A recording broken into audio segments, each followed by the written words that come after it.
Welcome to another All About Symbian video. This time we're previewing the Nokia N81.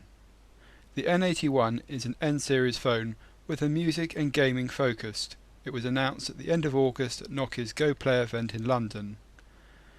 The N81 comes in two versions, shown here, on the left the N81 and on the right the N81 8GB. The key difference between them is the presence on the N81 of a microSD slot for memory cards. The N81 8GB has 8GB of internal flash memory. Taking a look at the phone here, we can see on the back there's the 2 megapixel camera with flash, the usual control buttons on the side and the stereo speakers. It's a slider style phone. The keypad's a bit flat, but in use it's actually surprisingly effective. You can see there's a camera capture button on the right there. And on the top of the phone we have the power button as well as a hardware lock key. One of the key differences with the N81 compared to predecessors is the revamped multimedia menu, which allows you to access key functions and software and services on the phone.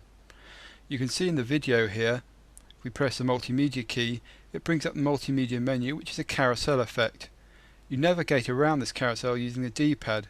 This D-pad is also a navi key. This is a touch-sensitive rim which you just run your finger around to scroll up and down. You may have noticed two extra keys on the top of the device earlier. These light up when they're available for use.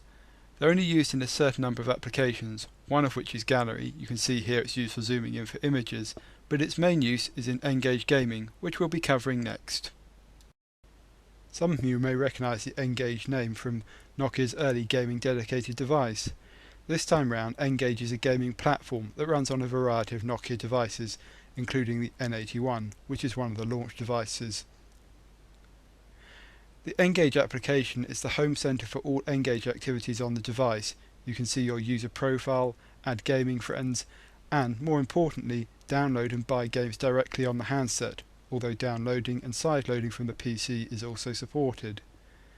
Asphalt 3 from Gameloft, an example of one of the games available. It's a racing game, and as you can see here on the N81, it's played in landscape mode. Some of the games will also be played in portrait mode, such as Mile High Pinball. Games use the D-pad for directional controls, as well as the primary action button, and in the case of the N81, the buttons we mentioned earlier at the top of the device are used as A and B or action buttons in most games.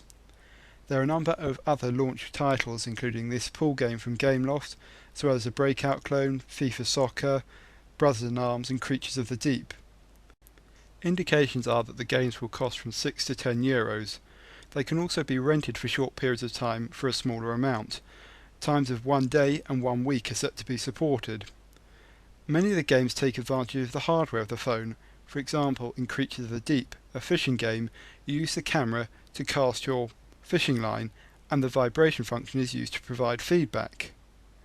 Also in Creatures of the Deep is the ability to tag fish that you catch. You then put them back in the water, and when they're subsequently caught by another user, you can see that, and so can the other user, thus keeping track of the history of the fish. There's other social features built in, and this is one of the things that Nokia has been emphasising, and I think we'll see more of in the future. The other major feature of the N81 is of course the music experience. In one sense, the N81 music experience isn't all that different to the previous N-series. There's the usual Nokia music player and the integration into the multimedia menu as we've just seen. There's also hardware control keys. As we mentioned earlier, there's a 3.5mm audio jack, and there's support for stereo Bluetooth, which means you can listen to your music wirelessly. In the N81 8GB there's plenty of memory available out of the box too, but even in the N81 memory card version it's pretty easy to add memory. However, one big difference is there's now support for the Nokia Music Store, which was also announced at the Nokia Go Play event. To my mind, this completes the tripod of music services, the playback itself on the handset, syncing from a PC, and the purchase option. This very much matches the Apple iTunes experience. The Nokia Music Store, available on both the PC and as shown here on the mobile, allows you to browse, purchase and download music. It costs about 80p a track or £8 per album. There's no doubting the N81 is an extremely capable handset. We haven't touched on even half the features here. Remember, it's an S60 handset, so the usual powerful web browser, messaging and PIM client is also present. However, I suspect it's the musing and gaming experience that's going to sell this phone, and it should bring new fans both to S60 and to N series.